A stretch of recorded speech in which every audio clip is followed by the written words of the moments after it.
ನಮಸ್ಕಾರ, ಸ್ವಾಗತ. ಇವತ್ತಿನ ಈ ವಿಶೇಷ ಕಾರ್ಯಕ್ರಮಕ್ಕೆ ನಾಳೆ ಫಲಿತಾಂಶ ಪ್ರಕಟಗೊಳ್ಳಲಿದೆ. ಈ ಸಂದರ್ಭದಲ್ಲಿ ಒಂದಷ್ಟು ಲೆಕ್ಕಾಚಾರಗಳು ಈಗಾಗಲೇ ಶುರುವಾಗಿದೆ. ಅವರು ಆದರೆ ಹೇಗೆ, ಇವರು ಆದರೆ ಹೀಗೆ, ಅವರು ಸಮ್ಮಿಶ್ರ ಇವರ ಜೊತೆಗೆ ಮಾಡಿದರೆ ಹೀಗಾಗ್ತದೆ, ಆ ನಾಯಕ ಹೀಗಾಗ್ತಾನೆ, ಈ ನಾಯಕ ಹಾಗಾಗ್ತಾನೆ ಅನ್ನುವಂಥ ಎಲ್ಲ ಲೆಕ್ಕಾಚಾರಗಳು. ಬಹುಶಃ ಸಹಜವಾಗಿ ಒಂದು ರಾಜಕೀಯ ಧ್ರುವೀಕರಣ ಆಗಬಲ್ಲಂಥ ಒಂದು ಸಂದರ್ಭ ಕೂಡ ಹೌದು ಈ ಒಂದು ಚುನಾವಣೆ. ಅಂಥ ಕೆಲವೊಂದು ಲೆಕ್ಕಾಚಾರಗಳನ್ನು ಬುಡಮೇಲು ಮಾಡುವಂಥ ಕೆಲವೊಂದು ಸಾಧ್ಯತೆಗಳನ್ನು ಕೂಡ ಮುಂದಿಡಬಹುದಾದಂಥ ಒಂದು ಚುನಾವಣೆ ಕೂಡ ಹೌದು. ಸೊ ಹಾಗಾಗಿ ಇವತ್ತಿನ ನಾವು ಚರ್ಚೆಯನ್ನು ನಾವು ನಡೆಸ್ತಾ ಇದ್ದೇವೆ. ನಮ್ಮ ಜೊತೆಗೆ ಹಿರಿಯ ಪತ್ರಕರ್ತರಾದಂಥ ರಮೇಶ್ ಪೆರ್ಲಾ ಅವರಿದ್ದಾರೆ. ರಮೇಶ್ ಪೆರ್ಲಾ ಅವರಿಗೆ ಸ್ವಾಗತ ಸರ್ ಕಾರ್ಯಕ್ರಮಕ್ಕೆ. ಅದೇ ರೀತಿಯಲ್ಲಿ ನಮ್ಮ ವಿ4 ನ್ಯೂಸ್ ಸಂಪಾದಕರಾದಂಥ ಆರ್ ಎ ಲೋಹಾನಿ ಇದ್ದಾರೆ. ಸರ್ ಕಾರ್ಯಕ್ರಮಕ್ಕೆ ಸ್ವಾಗತ.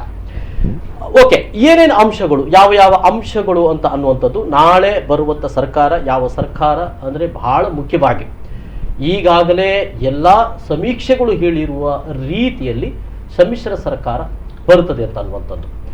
ಹಾಗಾದಾಗ ಹೇಗಾಗ್ತದೆ, ಈ ವಸ್ತು ನಿಮ್ಮ ಮುಂದೆ ನಿಮ್ಮ ಸ್ಕ್ರೀನ್ ಮೇಲೆ ಆ ಒಂದು ಕೆಲವೊಂದು ಮಾಹಿತಿಗಳು, ಅಂದರೆ ಕೆಲವೊಂದು ಇದನ್ನು ನೀವು ಅಂತೆ ಕಂತುಗಳು ಅಂತಲೂ ಹೇಳ್ಬೋದು, ಅಥವಾ ಹಾಗಾಗ್ಲಿಕ್ಕಿಲ್ಲಪ್ಪ, ಸಾಧ್ಯವೇ ಇಲ್ಲ ಅಂತಲೂ ಹೇಳ್ಬೋದು. ಆದರೆ ಇದು ಎಲ್ಲೆಡೆ ನಡೀತಿರುವಂಥ ಚರ್ಚೆಗಳು. ಆ ಚರ್ಚೆಯ ಭಾಗವಾಗಿ ಈ ಒಂದು ಇಂತಹ ಒಂದು ಅಂಶಗಳನ್ನು ನಿಮ್ಮ ಮುಂದೆ ಇಡ್ತಾ ಇದ್ದೇವೆ. ಇಲ್ಲಿ ಬರ್ತಾ ಇದೆ. ಈಗಾಗಲೇ ಇದೆಲ್ಲ ಸಮೀಕ್ಷೆಗಳು ಹೇಳಿರುವಂಥದ್ದು ಅತಂತ್ರ ಭವಿಷ್ಯ, ಅತಂತ್ರ ಸರ್ಕಾರ ಬರ್ತದೆ ಅಂತಕ್ಕಂಥದ್ದು. ಒಂದು ಪಕ್ಷದ ಆಡಳಿತ ಸಾಧ್ಯತೆ ಕಡಿಮೆ ಇದೆ, ರಾಜ್ಯದಲ್ಲಿ ಸಮ್ಮಿಶ್ರ ಸರ್ಕಾರ ಅನಿವಾರ್ಯ ಅಂತ ಸಮೀಕ್ಷೆಗಳು ಏನು ಹೇಳಿದ್ದಾವೆ. ಆ ಆಧಾರದಲ್ಲಿ ನೋಡೋದಾಗಿದ್ರೆ ಹೇಗೆ ಮತ್ತು ಅದು ಹೌದು ಅಲ್ವೋ ಅಂತ ಅನ್ನೋದು ನಾಳೆ ಗೊತ್ತಾಗ್ಲಿಕ್ಕಿದೆ. ಸಮ್ಮಿಶ್ರ ಸರ್ಕಾರ ಬಂದರೆ ಯಾರು, ಹೇಗೆ, ಏನು ಅಂತ ಅನ್ನುವಂಥದ್ದು ಒಂದು. ಇಲ್ಲಿ ಈಗ ಸಮ್ಮಿಶ್ರ ಸರ್ಕಾರ ಯಾರ್ಯಾರ ನಡುವೆ, ಕಾಂಗ್ರೆಸ್ ಮತ್ತು ಜೆಡಿಎಸ್ ಸಮ್ಮಿಶ್ರ ಸರ್ಕಾರವಾದರೆ ಹೇಗೆ ಅಂತ ಅನ್ನುವಂಥದ್ದು. ಸಿದ್ದರಾಮಯ್ಯ ಅವರಿಗೆ ಸಿಎಂ ನಿಂದ ಕೋಪ್ ಕೊಡಬಹುದು, ಅವರು ಸಿಎಂ ಆಗುವುದಿಲ್ಲ. ಒಂದಾ ಸಿದ್ದರಾಮಯ್ಯ ಅವರ ಖುದ್ದು ಹೇಳ್ಬೋದು ನಾನು ಮುಖ್ಯಮಂತ್ರಿ ಆಗುವುದಿಲ್ಲ, ಅಥವಾ ಜೆಡಿಎಸ್ ಅವರು ಹೇಳ್ಬೋದು ಸಿದ್ದರಾಮಯ್ಯರಿಗೆ ಆದರೆ ನಾವು ಬೆಂಬಲ ಕೊಡುವುದಿಲ್ಲ ಅಂತ ಅನ್ನುವಂಥದ್ದು. ಸೊ ಹಾಗಾಗಿ ಸಿದ್ದರಾಮಯ್ಯ ಮುಖ್ಯಮಂತ್ರಿ ಸ್ಥಾನದಿಂದ ಹಿಂದುಳಿತಾರೆ, ಅವರು ಮುಖ್ಯಮಂತ್ರಿ ಆಗುವುದಿಲ್ಲ ಅನ್ನುವಂಥದ್ದು. ಇನ್ನೊಂದು, ಒಂದಾ ಇಲ್ಲಿ ಬೆಂಬಲ ನೀಡುವ ಕಾಂಗ್ರೆಸ್ಸಿಗೆ ಜೆಡಿಎಸ್ ಬೆಂಬಲ ನೀಡುತ್ತದಲ್ಲ, ಆ ಬೆಂಬಲ ನೀಡುವಂತ ಪಕ್ಷ ಅಂದ್ರೆ ಕುಮಾರಸ್ವಾಮಿ ಅವರೇ ಒಂದು ಮುಖ್ಯಮಂತ್ರಿ ಆಗಬೇಕು, ಅಥವಾ ಕುಮಾರಸ್ವಾಮಿ ಅವರು ಅಥವಾ ಜೆಡಿಎಸ್ ಯಾರಿಗೆ ಹೇಳ್ತಾರೋ ಆ ವ್ಯಕ್ತಿಯೇ ಮುಖ್ಯಮಂತ್ರಿ ಆಗಬೇಕಾಗ್ತದೆ. ಸೊ ಈಗಾದಾಗ ಹೇಗೆ ಅನ್ನುವಂಥ ಕೆಲವು ಲೆಕ್ಕಾಚಾರ ಒಂದು. ಇನ್ನೊಂದು, ಜೆಡಿಎಸ್ ತಾಳಕ್ಕೆ ತಕ್ಕಂತೆ ಕಾಂಗ್ರೆಸ್ ಕುಣಿಯಬೇಕಾಗ್ತದೆ ಅಂತ ಅನ್ನುವಂಥದ್ದು ಮತ್ತೊಂದು.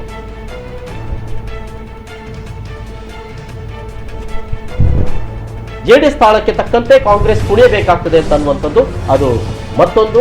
ಇಲ್ಲಿ ಈ ಎಲ್ಲ ಅಂಶಗಳು ಇಲ್ಲಿ ನಾವು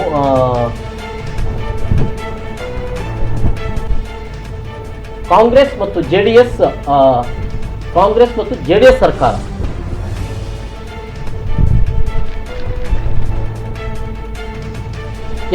ಇಲ್ಲಿ ಜೆಡಿಎಸ್ ಹೇಳುವ ವ್ಯಕ್ತಿಗೆ ಮುಖ್ಯಮಂತ್ರಿ ಸ್ಥಾನ ಕೊಡಬೇಕಾಗ್ತದೆ. ಜೆಡಿಎಸ್ ತಾಳಕ್ಕೆ ತಕ್ಕಂತೆ ಕುಣಿಯಬೇಕಾದ ಪರಿಸ್ಥಿತಿಗೆ ಕಾಂಗ್ರೆಸ್ ಪಕ್ಷ ಬರುತ್ತದೆ ಅಂತ ಅನ್ನುವಂಥದ್ದು. ಒಂದಷ್ಟು ಊಹಾಪೋಹಗಳು, ಅಸಂಪ್ಷನ್ಗಳು, ಅಂತೆಕಂತಗಳು, ಹಾಗಾಗ್ಬೋದು ಹೀಗಾಗ್ಬೋದು ಅನ್ನುವ ಒಂದು ನೀವು ಹೇಗೆ ಬೇಕೋ ತೆಗೆದುಕೊಳ್ಬೋದು, ಹೀಗೆ ಆಗ್ತದೆಯೋ ಆಗಬಹುದು ಅಂತ ಅನ್ನೋದು. ಇದು ಎರಡು ಫ್ಯಾಕ್ಟರ್ಗಳು. ಇನ್ನೊಂದು ಫ್ಯಾಕ್ಟರ್ ನೆಕ್ಸ್ಟ್, ಬಿಜೆಪಿ ಮತ್ತು ಜೆಡಿಎಸ್ ಜೊತೆಗೂಡಿ ಸಮ್ಮಿಶ್ರ ಸರ್ಕಾರ ಮಾಡಿದ್ರೆ ಹೇಗೆ ಅಂತ ಅನ್ನೋದು.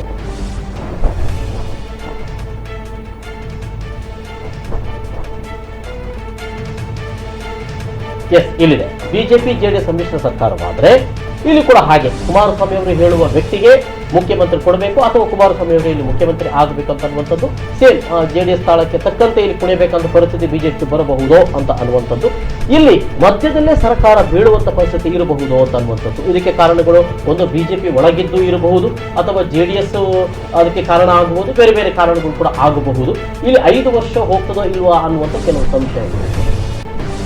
ನೆಕ್ಸ್ಟ್, ಒಂದು ವೇಳೆ ಇಲ್ಲಿ ಬಿಜೆಪಿ ಮತ್ತು ಜೆಡಿಎಸ್ ಒಂದಾಗಿ ಸರ್ಕಾರ ಮಾಡಿದ್ರೆ ಜೆಡಿಎಸ್ ಮೇಲೆ ಬೀರುವಂತ ಪರಿಣಾಮಗಳು ಏನು, ಇಲ್ಲಿ ಜೆಡಿಎಸ್ ಸೆಕ್ಯುಲರಿಸಂ ವರ್ಚಸ್ಸನ್ನು ಕಳೆದುಕೊಳ್ಳಬೇಕಾದಂತ ಭೀತಿಯನ್ನು ಎದುರಾಗ್ತದೆ. ಜೊತೆಗೆ ದೇವೇಗೌಡರು ಕೂಡ ತಮ್ಮ ಒಂದು ವರ್ಚಸ್ಸಿನ ಅಥವಾ ಸೆಕ್ಯುಲರಿಸಂ ಮತ್ತು ಇನ್ನಿತರ ಏನಿದೆ ಈ ವರ್ಚಸ್ಸನ್ನು ಕಳ್ಕೊಳ್ಬೇಕನ್ನೋ ಪರಿಸ್ಥಿತಿ ಬರಬಹುದು. ಆಗ ದೇವೇಗೌಡರು ಏನು ಹೇಳ್ಬಹುದು, ಒಂದು ಕುಮಾರಸ್ವಾಮಿ ಮೇಲೆ ಹಾಕಬಹುದು, ಏನೋ ಗೊತ್ತಿಲ್ಲ, ಅಂದ್ರೆ ಕಳೆದ ಬಾರಿ ಮಾಡಿದ ರೀತಿಯಲ್ಲಿ ಮಾಡ್ತಾರೋ ಏನೋ ಅಂತ ಅನ್ನುವಂಥದ್ದು. ಇನ್ನು ಜೆಡಿಎಸ್ ನಿಂದ ಅಲ್ಪಸಂಖ್ಯಾತರು ಮತ್ತು ದಲಿತರು ದೂರವಾಗ್ಲಿಕ್ಕೂ ಇದು ಕಾರಣ ಆಗಬಹುದು ಏನೋ ಅಂತ ಅನ್ನುವಂಥದ್ದು. ಸೊ ಮತ್ತೆ ಇಲ್ಲಿ ಈ ಕಾರಣದಿಂದಾಗಿ ಬಿಜೆಪಿ ದೊಡ್ಡ ಶಕ್ತಿ ಆಗ್ತದೆ ಅಂತ ಅನ್ನುವಂಥ ಒಂದು ಮಾತು, ಅಥವಾ ಬಿಜೆಪಿಯೂ ಕೂಡ ತನ್ನ ವರ್ಚಸ್ಸನ್ನು ಕಳೆದುಕೊಳ್ಳಬಹುದು. ಇಲ್ಲಿ ಏನಿದ್ರು ಕೂಡ ಬಿಜೆಪಿ ನಾಯಕತ್ವ, ಮುಖ್ಯಮಂತ್ರಿಗಳು ಯಾರಾಗ್ತಾರೆ ಅನ್ನೋದರ ಮೇಲೆ ಮತ್ತು ಕೇಂದ್ರದ ನಾಯಕತ್ವ ಇಲ್ಲಿ ಏನು ತೀರ್ಮಾನವನ್ನು ತೆಗೆದುಕೊಳ್ಳುತ್ತದೆ ಬಿಜೆಪಿಯ ಒಂದು ಆಡಳಿತದ ಮೇಲೆ ಅನ್ನುವಂಥದ್ದು, ಅದರ ಮೇಲೆ ಇದೆಲ್ಲ ನಿರ್ಧಾರ ಆಗ್ತದೆ ಅಂತ ಅನ್ನುವಂಥದ್ದು ಇದು ಸೆಕೆಂಡ್ ಫ್ಯಾಕ್ಟ್. ನೆಕ್ಸ್ಟ್ ಫ್ಯಾಕ್ಟ್,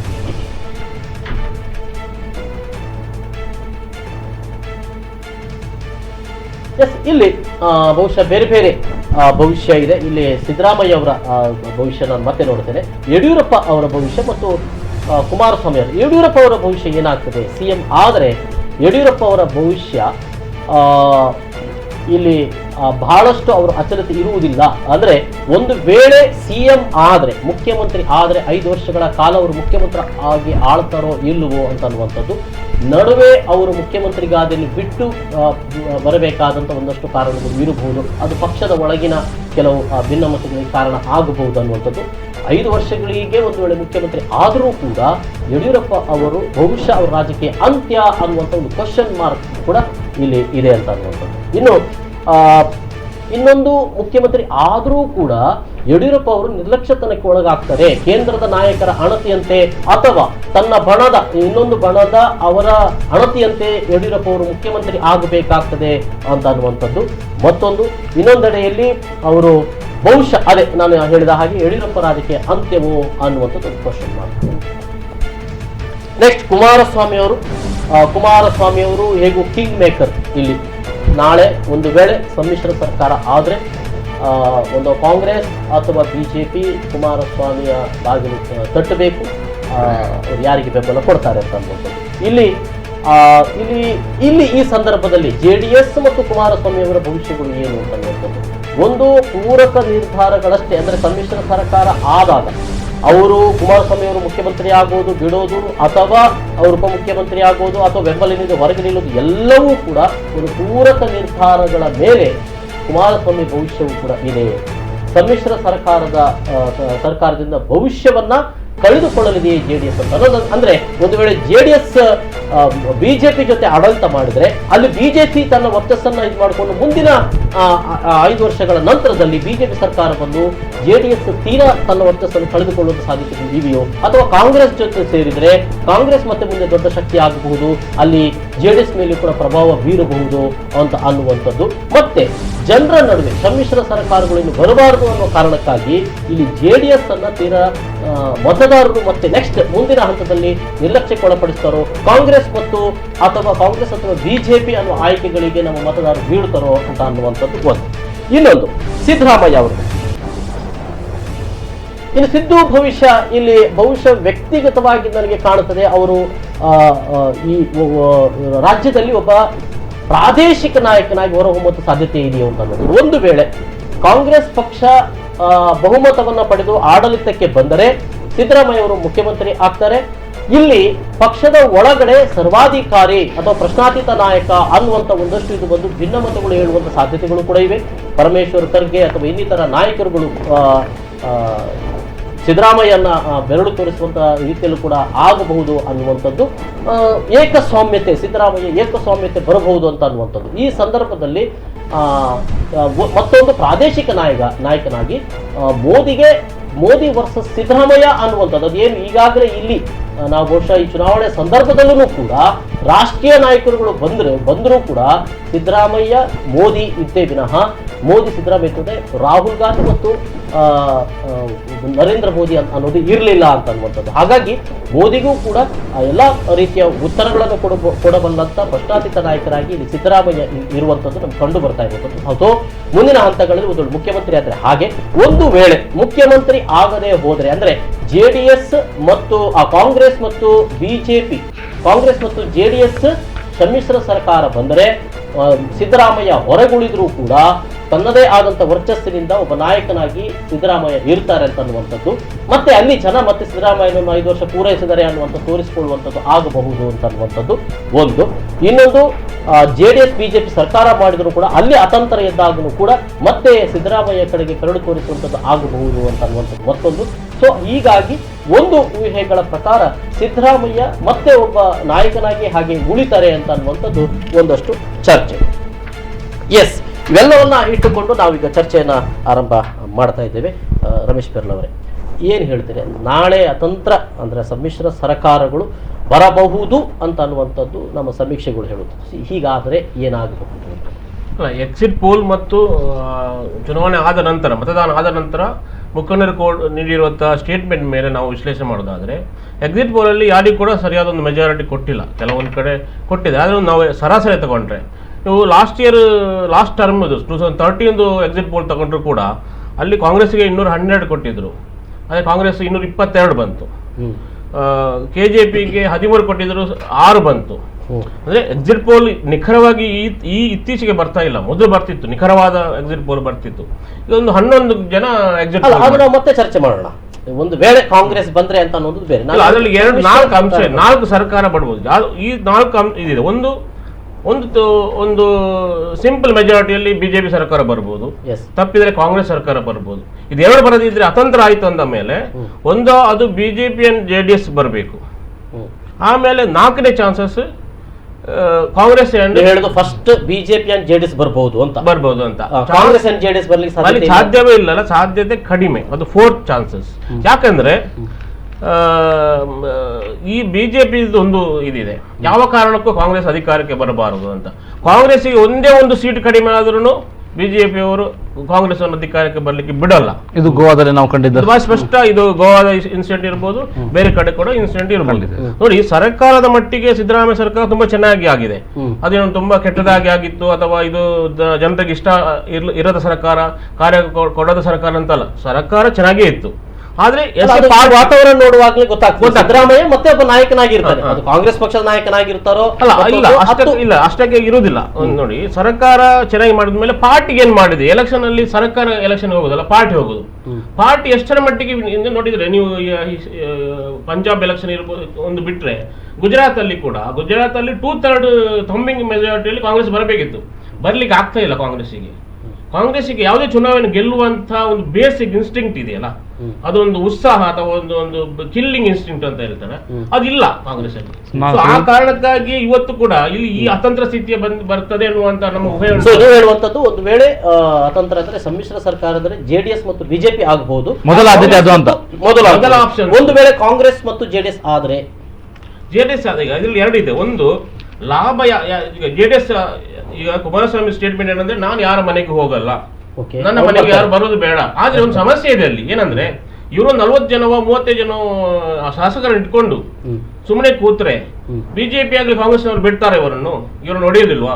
ಆ ಒಂದು ಅಪಾಯ ಅವರಿಗೂ ಇದೆ, ಗೊತ್ತಿದೆ. ಅದು ಆಗಲ್ಲ, ನಮ್ಗೆ ಕೋಚಿಂಗ್ ಮಾಡ್ತಾರೆ ಅನ್ನೋದು ಆ ಅಪಾಯ ಅವರಿಗೆ ಇದೆ.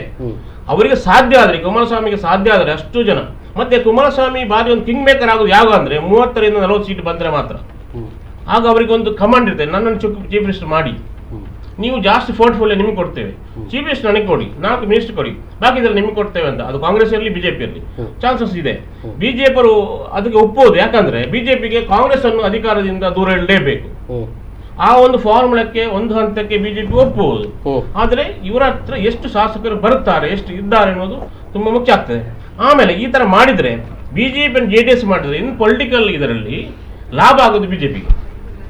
ಆದ್ರೆ ಕಾಂಗ್ರೆಸ್ ಅಂಡ್ JDS ಮಾಡಿದ್ರೆ ಪೊಲಿಟಿಕಲಿ ಅಂದ್ರೆ ಅವರ ಸಂಘಟನೆ ವಿಷಯದಲ್ಲಿ JDSಗೆ ಲಾಭ ಆಗ್ತದೆ. ರಾಜ್ಯದಲ್ಲಿ JDS ಸಂಘಟನೆ ವಿಸ್ತರಣೆ ಆಗ್ಬಹುದು. ಇದು ಹಿಸ್ಟ್ರಿ. ನೀವು VP ಸಿಂಗ್ ಸರ್ಕಾರ ಇರ್ಬೋದು, ರಾಮಕೃಷ್ಣ ಹೆಗಡೆ ಸರ್ಕಾರ ಇರ್ಬೋದು, ಏನೇನು ಈ ಮೈತ್ರಿ ಲಾಭ ಆಗುದಿಲ್ಲ, ಆಗೆಲ್ಲ ಲಾಭ ಆಗಿದ್ದು ಬಿಜೆಪಿಗೆ, JDSಗೆಲ್ಲ.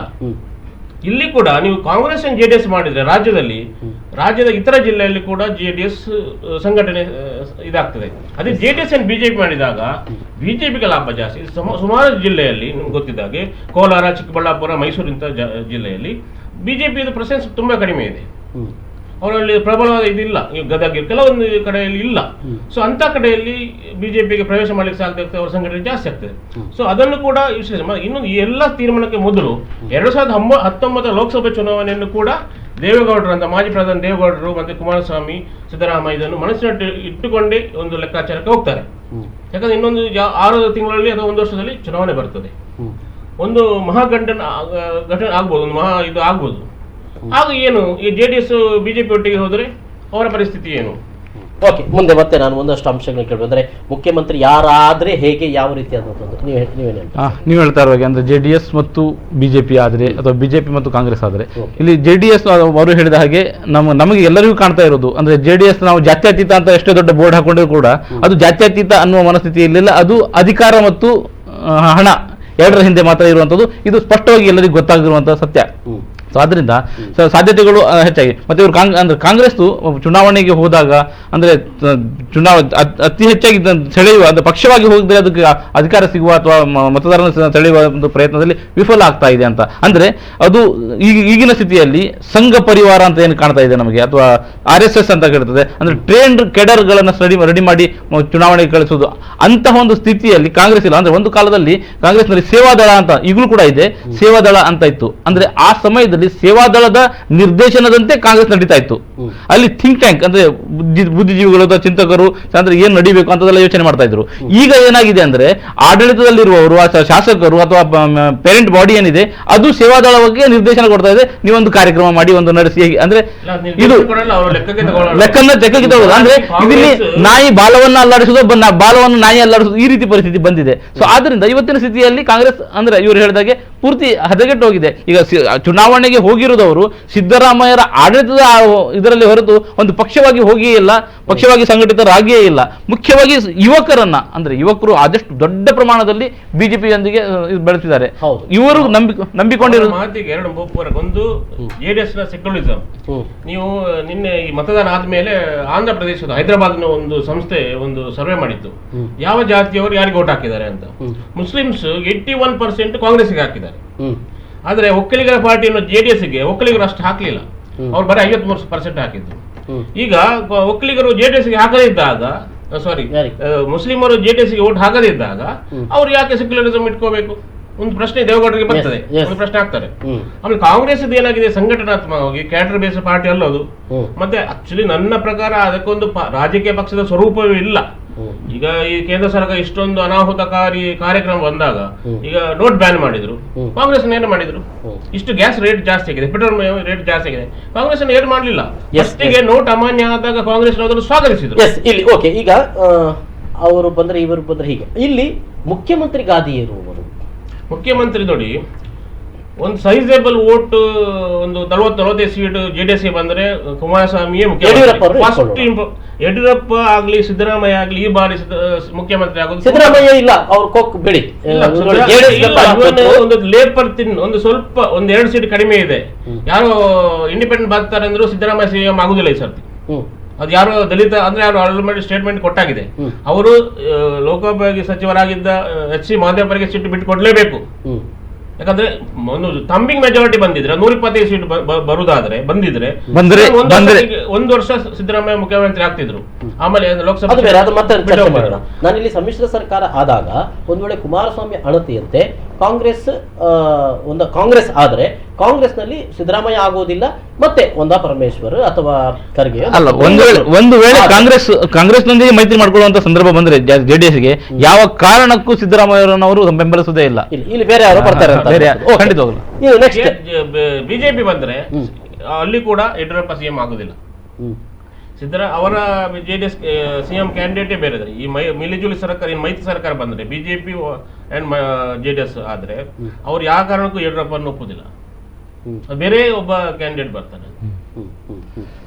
ಆದ್ರೆ ಅದು ಉಳಿಬಹುದು ಅಂತ ಹೇಳ್ತೀರಾ?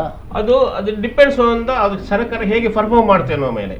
ಸರ್ಕಾರ ಹಿಂದಿನ ರೀತಿಯಲ್ಲಿ ಮಾಡಿ, ಈಗ ಸಪೋಸ್ ಕುಮಾರಸ್ವಾಮಿ ಆದ್ರೆ ಅದಕ್ಕೊಂದು ರೀತಿಯಲ್ಲಿ ಒಂದು ಡೆಕೋರಮ್ ಇದೆಲ್ಲ ಇತ್ತು. ಅಲ್ಲ ಸರ್, ಇಲ್ಲಿ ಮತ್ತೊಮ್ಮೆ ಕುಮಾರಸ್ವಾಮಿ ಏನಾದ್ರು ಅದು ಇದು ಕಾರಣಗಳೊಡ್ಡಿ ನಡುವೆ ಬೆಂಬಲವನ್ನು ಹಿಂತೆಗೆದುಕೊಳ್ಳುವಂತ ಪರಿಸ್ಥಿತಿಗಳು. ಸೊ ಅಂತಂದ್ರೆ ಅದು ಆವಾಗಿನ ಪರಿಸ್ಥಿತಿಯ ಮೇಲೆ ಅನುಗುಣವಾಗಿರ್ತದೆ. ಅಂದ್ರೆ ಅವರು ಈಗ ಬಿಜೆಪಿಗೆ ಬೆಂಬಲ ಕೊಡ್ತಾರ ಅನ್ನುವಂಥ ಪ್ರಶ್ನೆ ಮೊದಲು. ಅಂದ್ರೆ ಈಗ ದೇವೇಗೌಡರು ಹೇಳ್ತಾರೆ ಕುಮಾರಸ್ವಾಮಿ ಬಿಜೆಪಿಗೆ ಬೆಂಬಲ ಕೊಟ್ಟರೆ, ಅಂದ್ರೆ ಚುನಾವಣೆ ಪೂರ್ವದಲ್ಲಿ ಅಂದ್ರೆ ಪ್ರಚಾರದ ಸಮಯದಲ್ಲಿ ಬಂದ ಮಾತು, ಬೆಂಬಲ ಕೊಟ್ಟರೆ ನಾನು ಅವರಿಂದ ಇದರಿಂದ ಮನೆಯಿಂದ ದೂರ ಆಗ್ತೇನೆ ಅಥವಾ ಅವನ ಕುಟುಂಬದಿಂದ ಬಹಿಷ್ಕಾರ ಆಗ್ತೇನೆ ಅಂತದೆಲ್ಲ ಮಾತುಗಳನ್ನು ಹೇಳಿದ್ರು. ಅದು ಎಷ್ಟು ಮಟ್ಟಿಗೆ ಅದನ್ನು ಬಹಿಷ್ಕಾರ ಹಾಕಿದ್ರು, ಅವ್ರ ಪಕ್ಷದ ನಾಯಕನಾಗಿದ್ರೆ ಅವರು ಬಿಜೆಪಿಯೊಂದಿಗೆ ಹೋಗುವ ಸಾಧ್ಯತೆಗಳು ಇದ್ದೇ ಇದ್ದಾವೆ. ಸೊ ಅದರಿಂದ ಮತ್ತು ಅಧಿಕಾರಕ್ಕಾಗಿ ಇವರು ಯಾವ ವ್ಯಕ್ತಿ ಇದ್ದಾಗೂ ಕೂಡ ಅಡ್ಜಸ್ಟ್ಮೆಂಟ್ ಮಾಡ್ಕೊಳ್ಳುವಂತ ಇದನ್ನು ನಾವು ಈ ಹಿಂದೆ ಕೂಡ ಕಂಡಿದ್ದೇವೆ. ಎಸ್ ಮುಂದೆ ನಾನು ಇನ್ನೊಂದು ಅಂಶದ ಬಗೆಗೆ, ಸಮ್ಮಿಶ್ರ ಸರ್ಕಾರದ ಬಗೆಗೆ ನಾವು ಚರ್ಚೆ ಮಾಡಿದ್ದೇವೆ.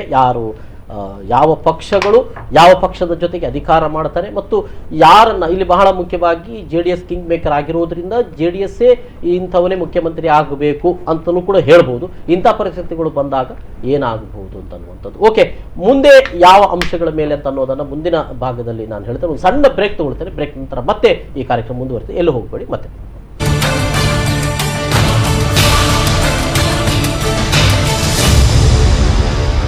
ಮತ್ತೊಮ್ಮೆ ಸ್ವಾಗತ ವೀಕ್ಷಕರೇ. ಎಸ್, ನಾವು ಈಗಾಗಲೇ ಚರ್ಚೆ ಮಾಡ್ತಾ ಇದ್ದು, ಒಂದು ವೇಳೆ ಸಮ್ಮಿಶ್ರ ಸರ್ಕಾರವಾದರೆ ವಿವಿಧ ಪಕ್ಷಗಳ ಒಂದು ರೀತಿ ನೀತಿಗಳು ಯಾವ ರೀತಿ ಇರುತ್ತದೆ ಮತ್ತು ಏನಾಗಬಹುದು ಅನ್ನೋದ್ರ ಬಗ್ಗೆ ನಾವು ಚರ್ಚೆ ಮಾಡ್ತಿದ್ವು. ನಮ್ಮ ಜೊತೆಗೆ ಹಿರಿಯ ಪತ್ರಕರ್ತರು ರಮೇಶ್ ಬಿರ್ಲಾ ಮತ್ತು ನಮ್ಮ ಸಂಪಾದಕರು RA ಲೋಹಾನಿ ಕೂಡ ಇದ್ದಾರೆ. ಓಕೆ ಸರ್, ಈಗ ಇಲ್ಲಿ ಸಮ್ಮಿಶ್ರ ಸರ್ಕಾರವನ್ನು ಹೊರತುಪಡಿಸಿ ಒಂದು ವೇಳೆ ಕಾಂಗ್ರೆಸ್ ಬಹುಮತಕ್ಕೆ ಬಂದರೆ ಸಿದ್ದರಾಮಯ್ಯ ಮುಖ್ಯಮಂತ್ರಿ ಆಗ್ತಾರಾ ಅಥವಾ ಬೇರೆ ಏನಾದರೂ ಡೆವಲಪ್ಮೆಂಟ್ಗಳು ಆಗುವಂತ ಸಾಧ್ಯತೆ ಇದೆಯಾ? ಏನು ಹೇಳ್ತಿರ್ತಾರೆ ಅಂತ ಅಬ್ಸಲ್ಯೂಟ್ ಮೆಜಾರಿಟಿ ಬಂದರೆ ಸಿದ್ದರಾಮಯ್ಯ ಆಗ್ಬೋದು. ಅದು ಸುಮಾರು 1 ವರ್ಷ ಅಥವಾ ನೆಕ್ಸ್ಟ್ ಲೋಕಸಭೆವರೆಗೆ ಇರ್ಬೋದು ಅನ್ಸುತ್ತೆ. ಯಾಕಂದ್ರೆ ಅವರು ದಲಿತ ಮುಖ್ಯಮಂತ್ರಿ ಮಾಡಬೇಕು ಮತ್ತು ಅವರ ಸ್ನೇಹಿತರನ್ನೇ ಮುಖ್ಯಮಂತ್ರಿ ಮಾಡಬೇಕನ್ನೋ ಒಂದು ಅಭಿಲಾಷೆ ಹೊಂದಿದವರು. ಯಾಕಂದ್ರೆ H.C. ಮಹದೇವರನ್ನು ಮಾಡಬೇಕು ಅನ್ನೋ ಕಾರಣಕ್ಕೆ, ಯಾಕಂದ್ರೆ ತುಂಬಾ ಕಡೆ ಅವರ ಹೆಸರು ಬರಲಿಲ್ಲ ಅನ್ನೋ ಕಾರಣಕ್ಕೆ ಸ್ವಲ್ಪ ಮನಸ್ತಾಪ ಎಲ್ಲ ಆಗಿತ್ತು.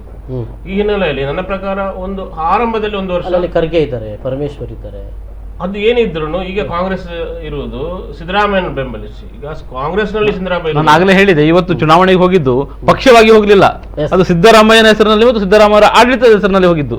ಕಾಂಗ್ರೆಸ್ ಎಂಟೈರ್ ಕಾಂಗ್ರೆಸ್ ಹೈಕಮಾಂಡ್ ಇರುವುದು ಸಿದ್ದರಾಮಯ್ಯ ಇವತ್ತು. ಮತ್ತೆ ಕಾಂಗ್ರೆಸ್ ನಲ್ಲಿ ಸಿದ್ದರಾಮಯ್ಯ ಇರುವುದಲ್ಲ. ಸಿದ್ದರಾಮಯ್ಯ ಮುಖ್ಯಮಂತ್ರಿ ಆಗ್ತಾರೆ, ನಡುವೆ ಎಲ್ಲೋ ಒಂದು ಲೋಕಸಭೆ ಚುನಾವಣೆ ಬಂದ ಸಂದರ್ಭದಲ್ಲಿ ಅವರು ಬಹುಶಃ ಲೋಕಸಭೆ ಸ್ಪರ್ಧಿಸಬಹುದು. ಅದು ಮಹದೇವರಿಗೆ ಬಿಟ್ಕೊಡ್ಬಹುದು ಅಥವಾ ಇನ್ಯಾರಿಗಾದ್ರೂ ಬಿಟ್ಕೊಡ್ಬಹುದು. ಮಹದೇವರಿಗೆ ಬಿಟ್ಕೊಡೋ ಚಾನ್ಸಸ್ ಜಾಸ್ತಿ ಇರ್ತದೆ. ಸೊ ಯಾಕಂದ್ರೆ ಅಂದ್ರೆ ನಾನು ಬಿಟ್ಟು ಕೊಡ್ಬೇಕು ಅಂದ್ರೆ ಅವರನ್ನ ಮಾಡಿ ಅಂತ ಒಂದು ಒತ್ತಡ ಹೇರುವ ಅದು ಈಗ ಏನಾಗಿದೆ ಅಂದ್ರೆ ಕಾಂಗ್ರೆಸ್ ಅಲ್ಲಿ ಸಿದ್ದರಾಮಯ್ಯ ಕಾಂಗ್ರೆಸ್ ನಲ್ಲಿ ಇರುವುದಲ್ಲ, ಸಿದ್ದರಾಮಯ್ಯಂದಾಗಿ ಕಾಂಗ್ರೆಸ್. ಈ ಸಂದರ್ಭದಲ್ಲಿ ಈಗ ನಾಳೆ ಒಂದು ವೇಳೆ ಕಾಂಗ್ರೆಸ್ ಬಹುಮತ ಬಂದರೆ ಇಲ್ಲಿ ಖರ್ಗೆ ಅಥವಾ ಪರಮೇಶ್ವರ್ ಇನ್ನಿತರರು ನಾವು ಮುಖ್ಯಮಂತ್ರಿ ಆಗ್ತೇವೆ ಅಥವಾ DKC ಆಲ್ರೆಡಿ ಅನೌನ್ಸ್ ಆಗಿದೆ. ಹೇಗೆಂದ್ರೆ ಸಿದ್ದರಾಮಯ್ಯನೇ ಮುಖ್ಯಮಂತ್ರಿ. ನಾನು ಆಗುದಿಲ್ಲ ಅಂದ್ಮೇಲೆ ಅವ್ರು ಯಾರಿಗೆ ಕೊಡ್ತಾರೆ ಅದ್ರ ಮೇಲೆ ಹೋಗ್ತದೆ ಹೊರತು ಇನ್ನೊಬ್ಬರು. ಹಾಗಾದ್ರೆ ಹೈಕಮಾಂಡ್ ಕೂಡ ತನ್ನ ನಿಲುವನ್ನು ಬದಲಾಯಿಸಲಿಕ್ಕೆ ಸಾಧ್ಯ ಇಲ್ಲ. ಹೈಕಮಾಂಡ್ ಆಗಲೇ ಸಿದ್ದರಾಮಯ್ಯ ಘೋಷಣೆ ಮಾಡಿ ಆಗಿದೆ. ಇಲ್ಲಿ ನಾವು ಅವರು ಹೇಳಿದ ಹಾಗೆ ಇಲ್ಲಿ ಹೈಕಮಾಂಡ್ ದೆಹಲಿಯಲ್ಲಿ ಇರೋದಲ್ಲ, ಹೈಕಮಾಂಡ್ ಬೆಂಗಳೂರಿನಲ್ಲಿದೆ.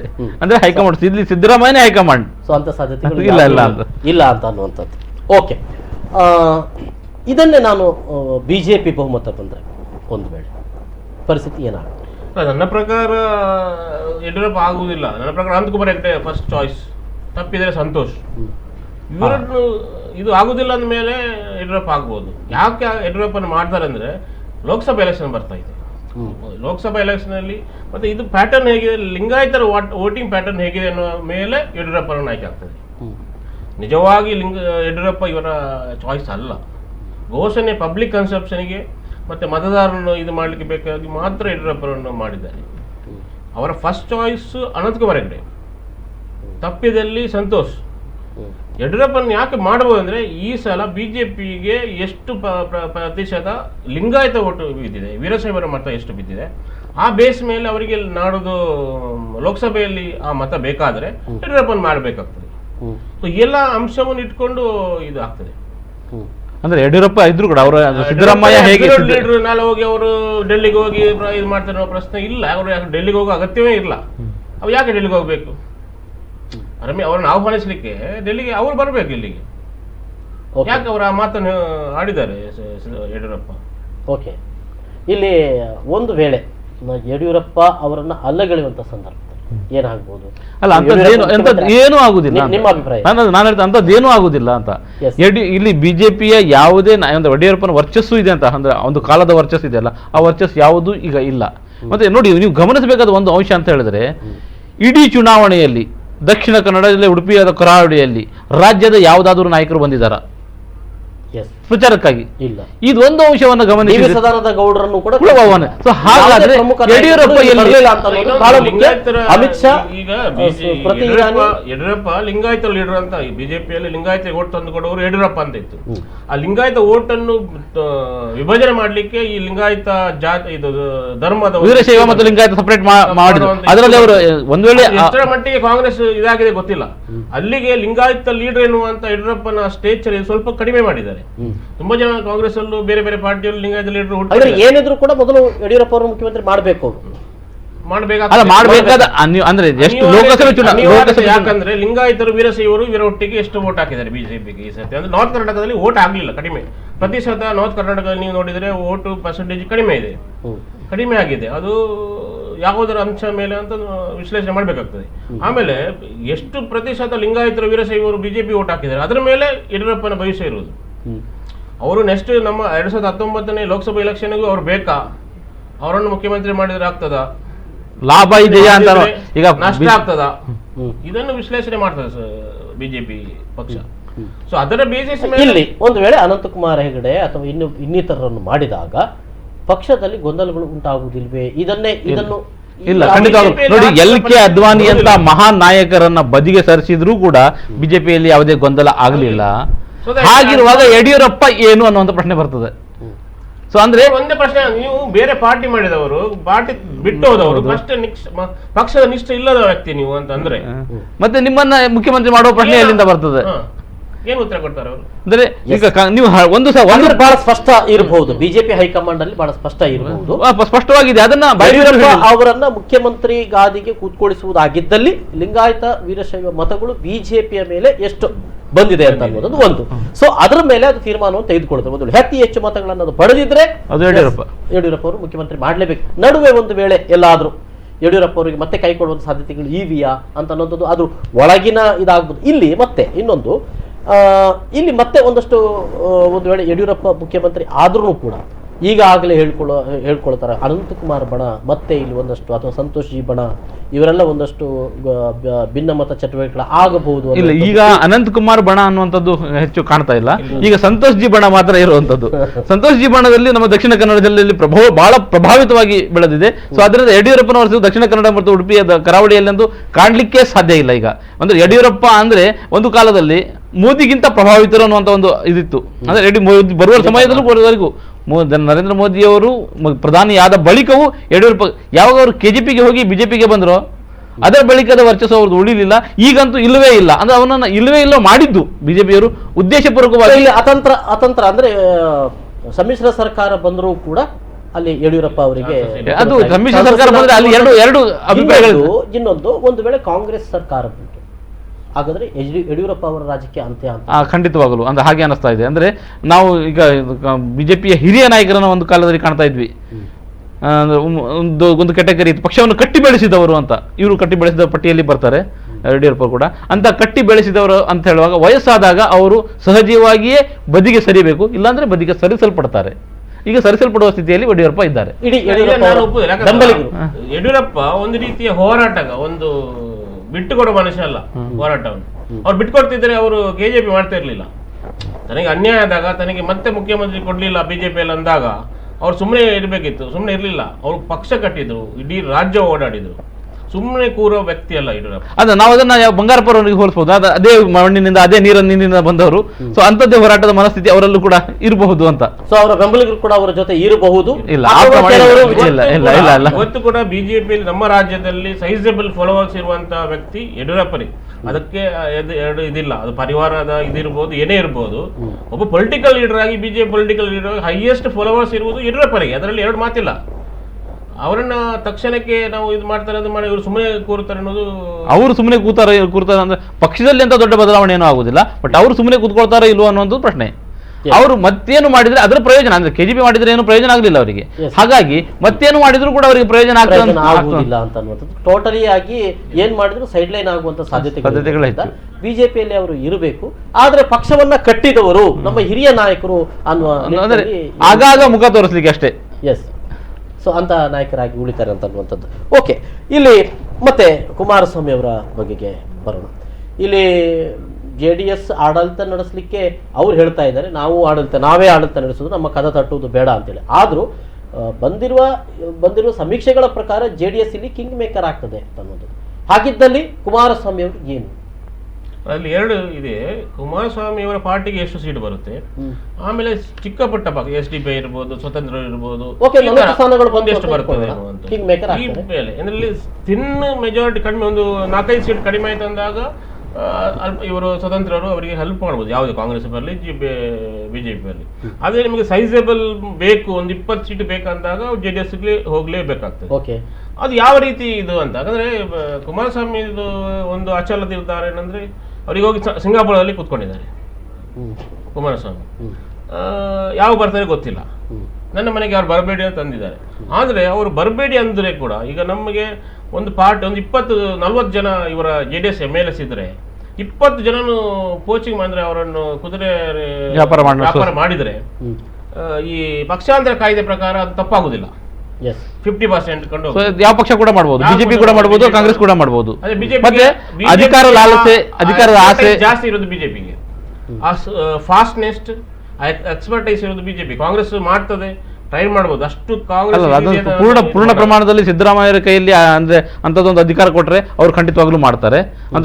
ಯಾಕಂದ್ರೆ JDS ನಲ್ಲಿ ಇದ್ರು ಅವರ ಒಡನಾಡಿಗಳು, ಆದ್ರೆ ಅದು ಹೈಕಮಾಂಡ್ ಮೂಲಕ ಬರಬೇಕು ಅಂತ ಆದ್ರೆ ಸಿದ್ದರಾಮಯ್ಯ ಅವರು ಇಲ್ಲ, ಅವ್ರದ್ದು ಪ್ರತ್ಯೇಕ, ಅದು ಬೇರೆ ಬೇಡೋಣ. ಅಂದ್ರೆ ಕುಮಾರಸ್ವಾಮಿ ಅವರು ಇಲ್ಲಿ ಏನು ಒಂದು ಮುಖ್ಯಮಂತ್ರಿ ಆಗುವುದು ಆದ್ರೆ ಅನ್ನುವಂಥದ್ದು ಏನು ಅಂದ್ರೆ ಇಲ್ಲಿ ಕುಮಾರಸ್ವಾಮಿ ಅವರು ತೆಗೆದುಕೊಳ್ಳುವಂತ ಪೂರಕ ಸತ್ ನಿರ್ಧಾರಗಳು ಏನಾಗಿರ್ತದೆ ಒಂದೇ ಅವರಿಗೆ ಅಪಾಯ. ಅವರದ್ದು ಒಂದೇ ಏನಂದ್ರೆ ಅವ್ರು ಮುಖ್ಯಮಂತ್ರಿ ಆಗಬೇಕು. ಆದರೆ ಮುಖ್ಯಮಂತ್ರಿ ಕೊಡುದಿಲ್ಲ ಅಂದ್ರೆ ಅವರಿಗೆ ಆ 40 ಅಥವಾ 30 ಎಷ್ಟು MLS ಇದ್ದಾರೆ ಅವರನ್ನು ತನ್ನೊಟ್ಟಿಗೆ ಇಟ್ಟುಕೊಳ್ಳಿಕ್ಕೆ ಆಗ್ತದ ಅಂತ. ಎಸ್, ಕೋಚಿಂಗ್ ಮಾಡದೆ ಅದನ್ನು ಅವರ ಪಕ್ಷವನ್ನು ವಿಭಾಗ ಮಾಡದೆ ಅವರನ್ನು ನಾನು ಕಿಂಗ್ ಮೇಕರ್ ಆಗುದಿಲ್ಲ ಅಂತ ಹೇಳ್ತಾರೆ. ಇದರ ಅರ್ಥ ನಾನೇ ಕಿಂಗ್, ಅವರೇ ಕಿಂಗ್, ಬೇರೆ ಇದಕ್ಕೆ ಹೋಗಲ್ಲ. ಯಾಕಂದ್ರೆ ಬೇಗ ನಿಮ್ಗೆ ಪೋರ್ಟ್ಫೋಲಿಯೋ ಜಾಸ್ತಿ ನಿಮ್ಗೆ ಕೊಡ್ತೀವಿ. ಮೇನ್ ಪೋರ್ಟ್ಫೋಲಿಯೋ ನೀವೇ ತಗೊಂಡು, ಹೋಮ್ ಇರಲಿ, ರೆವಿನ್ಯೂ ಇರಲಿ, ಯಾವ್ದು ನಿಮಗೆ ಇರಲಿ. ಬಟ್ CM ಕುರ್ಚಿ ಮಾತ್ರ ನನಗೆ, ಯಾಕಂದ್ರೆ ಅಲ್ಟಿಮೇಟ್ ಇದು ನಾನು, ಯಾಕಂದ್ರೆ CM ಆದವ ನಾನು. ಈ ನಿರ್ಧಾರಕ್ಕೆ ಬಂದಾಗ ಯಾವ ರೀತಿ ಅದು ನೆಗೋಸಿಯೇಷನ್ ಆಗುತ್ತೆ ಅಂತ ನಾವು ಊಹೆ ಮಾಡ್ಲಿಕ್ಕೂ ಸಾಧ್ಯವಿಲ್ಲ. ಈ ಬಾರಿಯ ರಾಜಕೀಯವನ್ನು ಅಷ್ಟು ಸುಲಭವಾಗಿ ವಿಶ್ಲೇಷಣೆ ಮಾಡ್ಲಿಕ್ಕೆ ಸಾಧ್ಯ ಇಲ್ಲ. ಈ ಸಮ್ಮಿಶ್ರ ಸರ್ಕಾರಗಳಿಗೆ ನೆರವು ನೀಡಬಹುದಾದಂತ JDS ಮುಂದೇನು ಅಂತ ನೋಡಿ. ಯಾವತ್ತೂ JDS ಈಗ ಬಿಜೆಪಿ ಬೆಳೆದಿದೆ ಅಂತ ಹೇಳೋದಾದ್ರೆ ಅದು JDS ಜನತಾದಳ ಇದ್ದಾಗ, ಅಂದ್ರೆ ಯಾವಾಗೆಲ್ಲ ಜನತಾದಳ ಸರ್ಕಾರ, ಈಗ ರಾಮಕೃಷ್ಣ ಹೆಗಡೆ ಅವರಲ್ಲಿ ಒಂದು 4-5-3 ಜನ ಬಿಜೆಪಿಯವರು ಇದ್ರು. ಬಟ್ ಯಾವಾಗೆಲ್ಲ ಅವರಿಗೆ ಅಧಿಕಾರದ ಅವಕಾಶಗಳು ಬಿಜೆಪಿಗೆ ಸಿಕ್ಕಿದೆ ಅದನ್ನು ಅವರು ಸ್ಪ್ರಿಂಗ್ ಆಗಿ ಬಳಸಿದ್ದಾರೆ, ಪುಟ್ಟಿದೇಳ್ತಾ ಇದ್ದಾರೆ. ಸೊ ಅಂತಹ ಲಾಸ್ಟ್ ಟೈಮ್ ಬಿಜೆಪಿ ಸರ್ಕಾರ ಅಧಿಕಾರಕ್ಕೆ ಬರ್ಲಿಕ್ಕೂ ಕೂಡ ಕಾರಣ ಅದೊಂದು JDS ನಿರ್ಧಾರಗಳು ಮತ್ತು JDS ಅಧಿಕಾರ ಹೊಂದ್ಕೊಂಡಿರೋದು. ಅವರು ಪೂರ್ಣ ಪ್ರಮಾಣದಲ್ಲಿ 5 ವರ್ಷ ಆಡಳಿತ ಮಾಡಿದರೆ ಮತ್ತೊಮ್ಮೆ ಬರುವ ಸಾಧ್ಯತೆಗಳೇ ಇರಲಿಲ್ಲ. ಇನ್ನೊಂದು ಏನಂದ್ರೆ ಈ ಸಿದ್ದರಾಮಯ್ಯರ ಮನಸ್ಸಿಗೆ ಒಂದು ಇರಬಹುದು, ಲೋಕಸಭಾ ಎಲೆಕ್ಷನ್ ಮುಂದಿಟ್ಕೊಂಡು ಬಿಜೆಪಿ ಮತ್ತು JDS ಸರ್ಕಾರ ಮಾಡಲಿ, ಬಿಜೆಪಿ ಮತ್ತು JDS ಸರ್ಕಾರ ಮಾಡಲಿ, ಅವರ ಸರ್ಕಾರದ ನೆಗೆಟಿವ್ ಇದರ ಮೇಲೆ ನಾನು ಲೋಕಸಭೆ ಅದನ್ನು ಮತ್ತೆ ಮುಂದೆ ಸಿದ್ದರಾಮಯ್ಯ ಮೇಲೆ ಮಾಡ್ತಾರೆ. ಅಂದ್ರೆ ಬಹಳ ಮುಖ್ಯವಾಗಿ ಕುಮಾರಸ್ವಾಮಿ ಅವರು ಒಂದು ಮುಖ್ಯಮಂತ್ರಿ ಆಗಬೇಕು ಅಂತ ಅನ್ನುವಂಥದ್ದು ಅವರ ಇದು ಇರುವಂಥದ್ದು, ನಾನು ಮುಖ್ಯಮಂತ್ರಿ ಆಗಬೇಕು ಅಂತ ಅನ್ನೋದು ಇದು ಎಲ್ರಿಗೂ ಬಹುಶಃ ಇರುವಂಥದ್ದು. ಸೊ ಇಲ್ಲಿ ಅಂತ ಸಂದರ್ಭದಲ್ಲಿ 40-50 ಸ್ಥಾನಗಳು ಒಂದು ವೇಳೆ ಬಂದ್ರೆ ಆಗ ತಾನು ಇಡೀ ಒಂದು ಯಾರು ಬೆಂಬಲವನ್ನು ಪಡೆದುಕೊಳ್ತಾರೆ ಆ ಪಕ್ಷದ ಮೇಲೆ ತನ್ನ ಹಿಡಿತವನ್ನು ಹೇಗೆ ಸಾಧಿಸ್ತಾರೆ. ಇಲ್ಲಿ ಅವರು ತೆಗೆದುಕೊಳ್ಳುವ ಸತ್ ನಿರ್ಧಾರಗಳ ಮೇಲೆ ಅವರ ಭವಿಷ್ಯವೂ ಕೂಡ ಇದೆ ಅಂತ ಅನ್ನುವಂಥದ್ದು ಬಹಳ ಮುಖ್ಯ. ಇಲ್ಲಿ ಆ ಲಾಭ ಒಂದು ವೇಳೆ JDS ಬಿಜೆಪಿಗೆ ಮಾಡಿದ್ರೆ ಬಿಜೆಪಿಗೆ ಲಾಭ ಆಗ್ತದೆ, JDSಗೆ ಅಲ್ಲ. ಒಂದು ವೇಳೆ JDS ಕಾಂಗ್ರೆಸ್ಸಿಗೆ ಬೆಂಬಲ ನೀಡಿದ್ರೆ ಅಲ್ಲಿ JDS ಬೆಳೀತದೆ ಅಂತ ನೀವು ಆಗ ಹೇಳಿರುವಂಥದ್ದು ಅಲ್ವೇ? ಜೆಡಿಎಸ್ ಲಾಭ ಆಗ್ತದೆ ಮತ್ತೆ ಅದು ನ್ಯಾಷನಲ್ ಲೆವೆಲ್ ಕೂಡ ಅವರಿಗೆ ಲಾಭ ಆಗ್ತದೆ.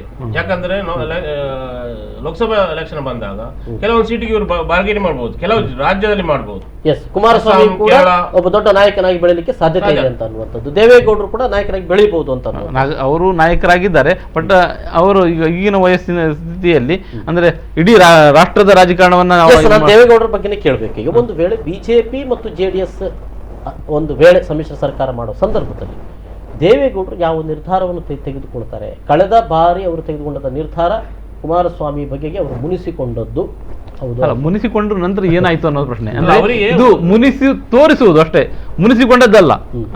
ಪುತ್ರ ಪ್ರೇಮ ನನ್ನ ಅಂದ್ರೆ ಮುಖ್ಯವಾಗಿ ಅಲ್ಲಿ ದೊಡ್ಡ ಇದಿದೆ, ಷಡ್ಯಂತ್ರ, ರಾಜಕೀಯ ತಂತ್ರ ಕುತಂತ್ರ ಎಲ್ಲವೂ ಇದೆ. ಅಂದ್ರೆ ಸಿದ್ದರಾಮಯ್ಯರವರು ಅಂದ್ರೆ ಅಲ್ಲಿ ಮುಖ್ಯಮಂತ್ರಿ ಆಗ್ಲಿಕ್ಕೆ ಹಾತೊರಿತಾ ಇದ್ರು, ಅದಕ್ಕೆ ಅವಕಾಶಗಳನ್ನು ಪಡೆಯಲಿಕ್ಕೆ ಬಾಚ್ಲಿಕ್ಕೆ ಹೋಗ್ತಾ ಇದ್ರು. ಆ ಸಂದರ್ಭದಲ್ಲಿ ಪಕ್ಷವನ್ನೇ ಒಡೆಯುವ ಸಾಧ್ಯತೆಗಳಿದ್ವು. ಅಂಥದ್ದೆಲ್ಲ ಇದೆಲ್ಲ ನಡೀತಾ ಇದ್ದಾವೆ.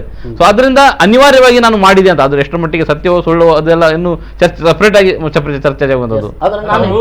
ತನ್ನ ಮಗ ಮುಖ್ಯಮಂತ್ರಿ ಆಗಿರುವುದಕ್ಕೆ ಅವರಿಗೆ ಖುಷಿ ಇರಬಹುದು. ಬಿಜೆಪಿ ಜೊತೆ ಸಖ್ಯ ಮಾಡಿದಾಗ ಸೆಕ್ಯುಲರಿಸಂ ಎಲ್ಲಿ ಹೋಯ್ತು ಅನ್ನೋ ಪ್ರಶ್ನೆ ಜೆಡಿಎಸ್ಗೆ ಬರೋದಿಲ್ವೇ? ಅಲ್ಲ, ಬರುತ್ತದೆ. ಈಗ ಆಲ್ರೆಡಿ ನೀವು ಹೇಳಿದಂತ ಒಂದು ಅಂಕಿ ಅಂಶಗಳ ಪ್ರಕಾರ ಇರುವಾಗ ಮತ್ತೆ ಎಷ್ಟೋ ಜನ ಮುಸ್ಲಿಂ ಜೆಡಿಎಸ್ ಶಾಸಕರು ಕಾಂಗ್ರೆಸ್ಗೆ ಪಕ್ಷಾಂತರ ಮಾಡಿರುವಾಗ ಅವರಿಗೆ ಆ ಒಂದು ಬದ್ಧತೆ ಯಾಕೆ ಮುಸ್ಲಿಂ ಅಲ್ಪಸಂಖ್ಯಾತರ ಮೇಲೆ ಅಂತ ಒಂದು ಕ್ವಶನ್ ಅವರು ದೇವೇಗೌಡರು ಹಾಕಿದ್ರೆ ಅದಕ್ಕೆ ಏನು ಉತ್ತರ ಸಿಗುತ್ತದೆ? ಅಂದ್ರೆ ಕುಮಾರಸ್ವಾಮಿನೇ ಕೇಳ್ಬೋದು. ಅಂದ್ರೆ ದೊಡ್ಡ ಪರಿಣಾಮ ಬೀರ್ಲಿಕ್ಕಿಲ್ಲ ಇಲ್ಲ ಅಂತ ಅಲ್ಲ. ಮತ್ತೆ ದೇವೇಗೌಡ ಅಂದ್ರೆ ಹೋದ್ರೆ ಅಂದ ಮಾತ್ರಕ್ಕೆ ದೇವೇಗೌಡರು ಅಷ್ಟು ಸುಲಭವಾಗಿ ಬಿಜೆಪಿ ಒಟ್ಟಿಗೆ ಹೋಗ್ತಾರೆ ಆಗಲ್ಲ. ದೇವೇಗೌಡರು ವೈಯಕ್ತಿಕವಾಗಿ ಹೋಗುದಿಲ್ಲ, ಆದ್ರೆ ತನ್ನ ಮಗ ಮುಖ್ಯಮಂತ್ರಿ ಆಗ್ತಾನೆ ಅನ್ನುವಾಗ ಅವ್ರು ಸ್ವಲ್ಪ ಇಂತಹ ಪರಿಸ್ಥಿತಿಗಳು ಬಂದಾಗ ದೇವೇಗೌಡರು ತಮ್ಮ ವರ್ಚಸ್ಸನ್ನು ಕಳೆದುಕೊಳ್ಳುವಂತ ಸಾಧ್ಯತೆ ಇಲ್ವೇ? ಇದೆ. ಯಾಕಂದ್ರೆ ಈಗ ಲಾಸ್ಟ್ ಎಲೆಕ್ಷನ್ ಅಲ್ಲಿ ಅವರಿಗೆ ಮಾಹಿತಿ ಇರಲಿಲ್ಲ. ಯಾರಿಗೆ ಕುಮಾರಸ್ವಾಮಿ ಸಿಎಂ ಆಗುವಾಗ ಅವರಿಗೆ ಮಾಹಿತಿ ಇರಲಿಲ್ಲ ದೇವೇಗೌಡರಿಗೆ. ದೇವೇಗೌಡರು ಅವರು ತನ್ನ ಮಗ ಸಿಎಂ ಆದ್ಮೇಲೆ ಅವರಿಗೆ ಖುಷಿ ಆಗಿರ್ಬೋದು ಒಂದು ಕಡೆ, ಆದ್ರೆ ಬಿಜೆಪಿ ಒಟ್ಟಿಗೆ ಹೋಗಿದ್ದಾನೆ ಅನ್ನುವುದು ಅವರಿಗೆ ಸಮಸ್ಯೆ ಆಗಿರ್ತದೆ, ಇಲ್ಲ ಅಂತಲ್ಲ. ಆದ್ರೆ ಇಂದಿನ ಪರಿಸ್ಥಿತಿಯಲ್ಲಿ ಅವರು ಎರಡು ರೀತಿಯ ಒಂದು ದ್ವಂದ್ವದಲ್ಲಿ ಸಾಮಾನ್ಯವಾಗಿ ನೀವು ಒಂದು ರಾಜಕೀಯ ಇದನ್ನು ಒಂದು ನಡೆಯನ್ನು ಹಿಡಿಲಿಕ್ಕೆ ಆಗ್ತದೆ. ಆದರೆ ದೇವೇಗೌಡರದ್ದು ನಿಮಗೆ ಅಂದಾಜು ಮಾಡ್ಲಿಕ್ಕೆ ಆಗಲ್ಲ. ಅವ್ರು ಒಂದ್ ಕಡೆ ಈಗ ಮುಸ್ಲಿಂ ಓಟ ಬಂದಿಲ್ಲ ಅಂತ ಅವರು ಮುಸ್ಲಿಮರ ಬಿಟ್ಟು ಅಥವಾ ಅಲ್ಪಸಂಖ್ಯಾತರ ಆ ಒಂದು ಟ್ಯಾಗ್ ಅನ್ನು ಬಿಟ್ಟು ನಾನು ಬಿಜೆಪಿ ಒಟ್ಟು ಹೋಗೋದಕ್ಕೆ ನನಗೆ ಇದಿಲ್ಲ ಅನ್ನುವ ವ್ಯಕ್ತಿ ಕೂಡ ಅಲ್ಲ ಅವರು.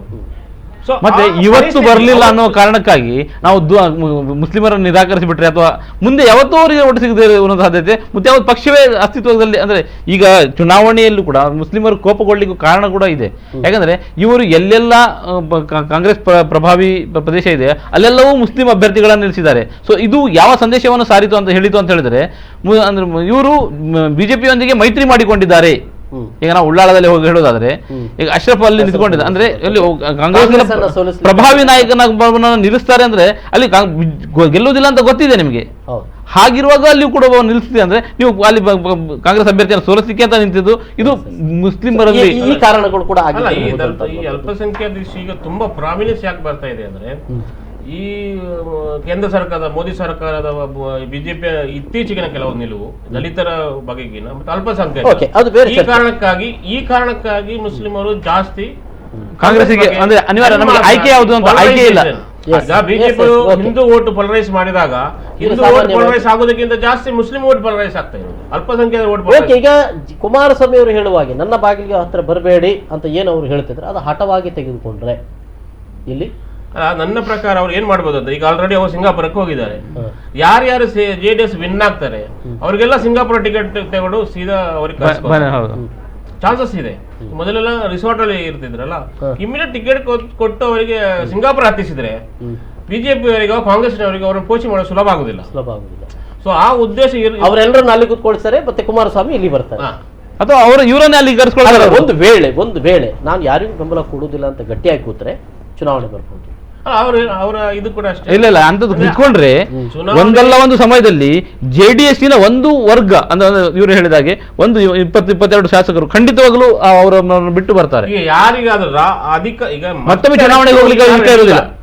ಯಾವ MLA ಕೂಡ ಈಗ ವಿನ್ ಆಗಿ ಸರ್ಟಿಫಿಕೇಟ್ ತಗೊಂಡವನು 10 ದಿವಸ ಒಂದು ಮಾಸದಲ್ಲಿ ಇನ್ನೊಂದು 2 ತಿಂಗಳಲ್ಲಿ ರೆಡಿ ಇರುವುದಿಲ್ಲ. ಆದ್ರಿಂದ 1 ವರ್ಷವ 6 ತಿಂಗಳ ಅಧಿಕಾರ ಜೆಡಿಎಸ್ ಶಾಸಕರೆಲ್ಲರೂ ಅವರ ಕೈಲಿ ಇರ್ತಾರೆ ಅಂತ ಹೇಳಲಿಕ್ಕೆ ಸಾಧ್ಯವೇ ಇಲ್ಲ. ಹಾಗಾದ್ರೆ ಕುಮಾರಸ್ವಾಮಿ ಅವರು ಹೇಳ್ತಾ ಇದ್ದಾರೆ ಮಾತ್ರ ಅವ್ರು ಯಾವ್ದಾದ್ರು ಒಂದು ನಿರ್ಧಾರಕ್ಕೆ ಬರಲೇಬೇಕು. ಅಂದ್ರೆ ನನ್ನ ಮನೆ ಬಾಗಿಲಿಗೆ ಯಾರು ಬರಬೇಡಿ ಅಂತ ಹೇಳಿದ್ರೆ ನೀವು ಒಂದು ನಿರ್ಧಾರ ಮಾಡ್ಕೊಂಡು ಬನ್ನಿ, ನನ್ನನ್ನು ಮುಖ್ಯಮಂತ್ರಿ ಮಾಡ್ತೇನೆ ಅಂತ. ಡಿಮಾಂಡ್ ಸ್ಟ್ರಾಂಗ್ ಇದೆ, ನನ್ನ ಡಿಮಾಂಡ್ ಸ್ಟ್ರಾಂಗ್ ಇದೆ, ನಾನು ನಿಮ್ಮ ಹತ್ರ ನೀವು ಬರಬೇಕಾದ್ರೆ ಸ್ವಲ್ಪ ಡಿಮಾಂಡ್ ಸ್ಟ್ರಾಂಗ್ ಇದೆ ಅನ್ನೋದೇ ಒಂದು ಸೂಚನೆ, ಸಂದೇಶ. ಒಂದು ಸಣ್ಣ ಬ್ರೇಕ್ ತಗೊಳ್ಳೋಣ ಮತ್ತು ಇನ್ನಷ್ಟು ಅಂಶಗಳ ಬಗೆಗೆ ನಾವು ಚರ್ಚೆ ಮಾಡ್ತೀವಿ. ಎಲ್ಲಿ ಹೋಗ್ತೀವಿ?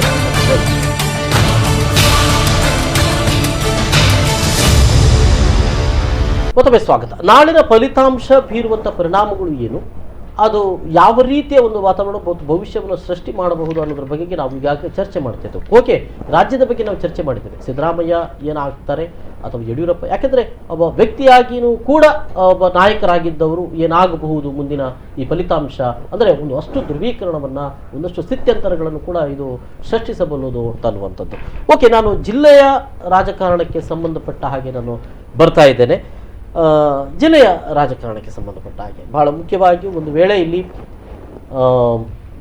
ಇಲ್ಲಿ ಚುನಾವಣೆಗಿಂತ ಮೊದಲು ಅಭ್ಯರ್ಥಿ ಆಯ್ಕೆಯಲ್ಲಿ ಆದಂಥ ಕಸರತ್ತುಗಳು, ನಾನು BJPಯನ್ನು ಮೊದಲಿಗೆ ನಾನು ತೆಗೆದುಕೊಳ್ತೇನೆ.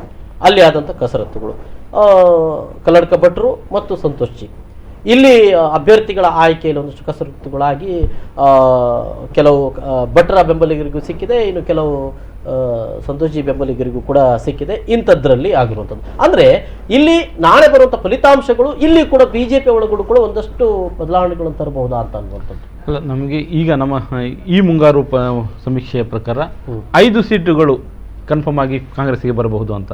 ಸೊ 5 ಸೀಟುಗಳು ಅಲ್ಲಿ ಬಂದರೆ 4 ಮಾತ್ರ ಉಳಿದಿರೋ, ಅಂದರೆ 3 ಸೀಟುಗಳು ಮಾತ್ರ ಉಳಿದಿರುವಂಥದ್ದು BJPಗೆ ಅಂತ. ಸೊ ಅದನ್ನೇ ನಂಬುವುದಾದರೆ ಸೊ ಆ 3 ಸೀಟುಗಳು ಯಾವುದು ಅನ್ನೋದು ಪ್ರಶ್ನೆ.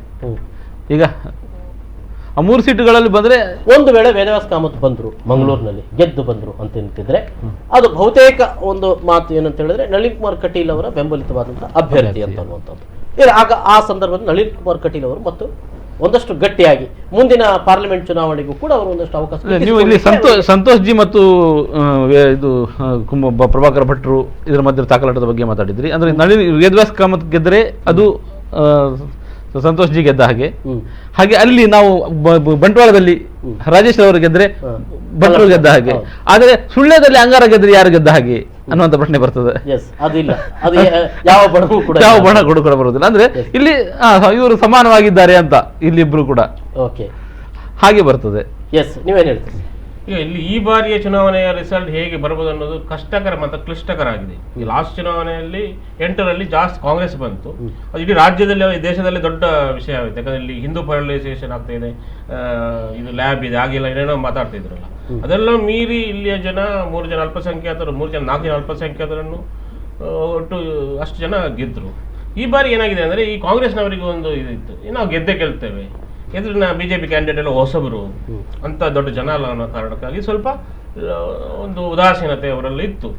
ಮತ್ತೆ BJPದು ಒಂದು ಸಮಸ್ಯೆ ಏನಾಯ್ತು ಅಂದ್ರೆ ಕ್ಯಾಂಡಿಡೇಟ್ ಅವರು ಸರಿಯಾಗಿ ಹಾಕಲಿಲ್ಲ ಅನ್ನುವಂಥದ್ದು. ಕ್ಯಾಂಡಿಡೇಟ್ ಸೆಲೆಕ್ಷನ್ ಅಲ್ಲಿ ಲೇಟ್ ಆಯಿತು, ಸ್ವಲ್ಪ ಸರಿ ಇಲ್ಲ, ಸ್ವಲ್ಪ ಒಂದು ಅಪಸ್ವರ ಎಲ್ಲ ಬಂದಿದೆ.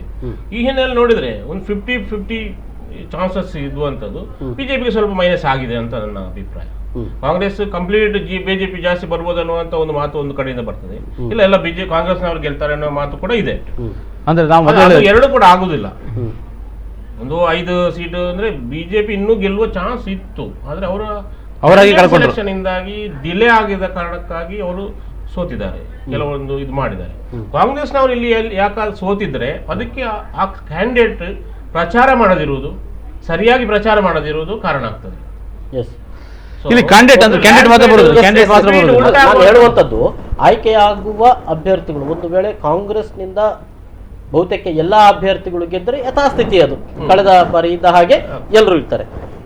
ಒಂದು ವೇಳೆ ಇಲ್ಲ BJP ಅತ್ಯಧಿಕ ಸ್ಥಾನಗಳನ್ನು ದಕ್ಷಿಣ ಕನ್ನಡ ಜಿಲ್ಲೆಯಲ್ಲಿ ಪಡೆದುಕೊಂಡಿತ್ತು ಅಥವಾ ಉಡುಪಿ ಜಿಲ್ಲೆ ಪಡೆದುಕೊಂಡಿತ್ತು ಅಂದ್ರೆ ಉಡುಪಿ ಜಿಲ್ಲೆ ಹೇಗೋ ಅದನ್ನು ಹೇಳಿ ಸಾಧ್ಯ ಇಲ್ಲ. ನಾನು ದಕ್ಷಿಣ ಕನ್ನಡ ಉಡುಪಿಯಲ್ಲಿ BJP ಜಾಸ್ತಿ ಬರ್ಬೋದು, ಇಲ್ಲಿ ಜಾಸ್ತಿ ಬರೋ ಸಾಧ್ಯತೆ ಇತ್ತು, ಇಲ್ಲ ಅಂತ ಅಲ್ಲ, ಆದ್ರೆ ಅದನ್ನು ಸಾಧ್ಯ ಆಗ್ತಾ ಇಲ್ವಾ ಇನ್ನು ಕಾದು ನೋಡ್ಬೇಕು. ಬಟ್ ಈಗಿರೋ ಲಕ್ಷಣ ನೋಡುವಾಗ ಉಡುಪಿ BJP ಇಲ್ಲಿ ತನ್ನ ಸಾಧ್ಯತೆಯನ್ನ ಕಳ್ಕೊಂಡಿದೆ ಅನ್ನುವಂತ ಈಗಿನ ಲಕ್ಷಣ ಕಾಣ್ತಾ ಇದೆ. ಅಂದ್ರೆ ಅವಕಾಶ ಇತ್ತು, ಅವರ ಕೈಯಲ್ಲಿ ಇತ್ತು, BJP ಕೈಯಲ್ಲಿ ಅವಕಾಶ ಇತ್ತು. ಕ್ಯಾಂಡಿಡೇಟ್ ಸೆಲೆಕ್ಷನ್ ಅಲ್ಲಿ ಅವರ ದೊಡ್ಡ ಸಮಸ್ಯೆ ಆಗಿದೆ, ಮತ್ತೆ ಅವರ ಗುಂಪುಗಾರಿಕೆ ಸಿಕ್ಕಾಪಟ್ಟೆ ಇದೆ. ಹಾಗಾಗಿ ಜಿಲ್ಲೆಯ ಬೀರುವಂತ ಯಾವುದೇ ಪ್ರಭಾವಗಳು ಯಾವುದೇ ನಾಯಕರ ಮೇಲೆ ಯಾವುದೇ ಪರಿಣಾಮ ಬೀರುವುದಿಲ್ಲ ಅಂತ ಹೇಳಿದ್ರೆ ಅಲ್ಲಿಯೂ ಇಲ್ಲಿಯೂ ಅಲ್ವೇ ಯಾವುದೇ ನಾಯಕರುಗಳ ಮೇಲೆ ಪ್ರಭಾವ ಬೀರುವುದಿಲ್ಲ. ಅಂದ್ರೆ ಈ ಚುನಾವಣೆಯಲ್ಲಂತೂ ನಾವು ಬಹಳ ಸ್ಪಷ್ಟವಾಗಿ ಪೂಜಾರಿಯವರ ಒಂದು ಬಹಳ ಗಟ್ಟಿ ಆದಂತ ಒಂದು ಇದೇನಿತ್ತು ಅದು ಈ ಅದು ಸಂದರ್ಭದಲ್ಲಿ ಕಾಣಿಸ್ತಾ ಇಲ್ಲ ಏನು ಏನು ಕಾಂಗ್ರೆಸ್ ದೊಡ್ಡ ಸಮಸ್ಯೆ ವೀರಪ್ಪ ಮೊಯ್ಲಿ ಅವರ ಬಣ ಅಂತ ಇತ್ತು, ಅದು ಇಲ್ಲಿ ಕಾಣಿಸ್ತಾ ಇಲ್ಲ ಅಂತ ಅನ್ನುವಂಥದ್ದು ಬಹಳ ಸ್ಪಷ್ಟವಾಗಿ ಸಿದ್ದರಾಮಯ್ಯ ಬಹಳ ಗಟ್ಟಿಯಾಗಿರುವಂಥದ್ದು. ಅಂದ್ರೆ ಸಿದ್ದರಾಮಯ್ಯ ಒಂದು ಒಳ್ಳೆ ರಾಜಕಾರಣವನ್ನ ಮಾಡಿದ್ದಾರೆ. ಅಂದ್ರೆ ಅವರು ಮುಖ್ಯಮಂತ್ರಿಯಾಗಿ ಒಳ್ಳೆ ಆಡಳಿತನ ಹೇಗೆ ಕೊಟ್ಟಿದ್ದಾರೋ, ಒಬ್ಬ ರಾಜಕಾರಣಿಯಾಗಿ ಕೂಡ ಎಲ್ಲೆಲ್ಲಿ ಯಾರ್ಯಾರನ್ನ ಹಣದು ಇಡಬೇಕು ಅವರನ್ನ ಸರಿಯಾಗಿ ಹಣದು ಬಿಟ್ಟಿದ್ದಾರೆ ಅವರು. ಇಲ್ಲಿ ಬಿಜೆಪಿ ಗಳಿಸುವಂತ ಸ್ಥಾನಗಳು ಕೂಡ ಮುಂದೆ ಬಿಜೆಪಿಗೆ ಈ ಜಿಲ್ಲೆಯಲ್ಲಿ ಮಾಡುವಂತ ಕಾರ್ಯತಂತ್ರಗಳು ಏನು ಅಂತ ಅನ್ನೋದಕ್ಕೆ ಮತ್ತೊಮ್ಮೆ ಅದು ಪರಾಮರ್ಶೆ ಮಾಡಿಕೊಳ್ಳುವಂತ ಪರಿಸ್ಥಿತಿಗೂ ಅದು ಬರಬಹುದು. ಅಥವಾ ಒಂದು ವೇಳೆ ಅತ್ಯಧಿಕ ಸ್ಥಾನಗಳನ್ನು ಗೆದ್ರೆ ನಾವು ಹೀಗೆ ಮಾಡಿದ್ದೇವೆ, ಇದೇ ಸರಿಯಾದ ನಿಲುವು ಇದೇ ರೀತಿಯಾಗಿ ಮಾಡಬೇಕು ಅಂತ ಅಂದ್ರೆ ಅವರು ನಿಮಗೆ ನಾವು ಅನಂತಕುಮಾರ್ ಬಗ್ಗೆ ಒಂದು ಇದು ಬರ್ತಾ ಇದೆ, ನಾವು ಚುನಾವಣೆಗೆ ಹೋಗ್ತಾ ಇರೋದು ಅಥವಾ ಈ ಬಾರಿಯ ಚುನಾವಣೆ ಅಭಿವೃದ್ಧಿಯ ಆಧಾರದಲ್ಲಿ ಅಲ್ಲ, ರಸ್ತೆ, ನೀರು ಅಥವಾ ಯಾವುದೇ ಮೂಲಭೂತ ಸೌಕರ್ಯಗಳನ್ನು ಕೇಳುವುದಿಲ್ಲ, ಅದು ಹಿಂದುತ್ವ ಒಂದೇ ಅಂತ ಸ್ಪಷ್ಟವಾಗಿ ಅನಂತಕುಮಾರ್ ಬಹಿರಂಗವಾಗಿ ಹೇಳ್ತಾ ಬಂದಿದ್ದಾರೆ. ಸೊ ಅದು ಇಲ್ಲಿಗೂ ಅನ್ನುವಂಥದ್ದು. ಎಸ್ ಸರ್, ಇವಿಷ್ಟು ಒಂದು ವಿಚಾರಗಳ ಬಗ್ಗೆ ನಮ್ಮ ಜೊತೆಗೆ ಮಾಹಿತಿಯನ್ನು ಕೊಡ್ಲಿಕ್ಕೆ ರಮೇಶ್ ಪರ್ಲಾ ಅವರಿಗೂ ಆರ್ಯ ಲೋಹಾನಿ ಅವರಿಗೂ ಧನ್ಯವಾದಗಳು ಸರ್. ಎಸ್, ಇದು ಈ ಹೊತ್ತಿನ ವಿಶೇಷ. ನಿರಂತರ ಸುದ್ದಿ ಮನೋರಂಜನೆ ಮುಂದುವರಿಯುತ್ತದೆ. ನೋಡ್ತಾ ಇರಿ ನ್ಯೂಸ್. ನಮಸ್ಕಾರ.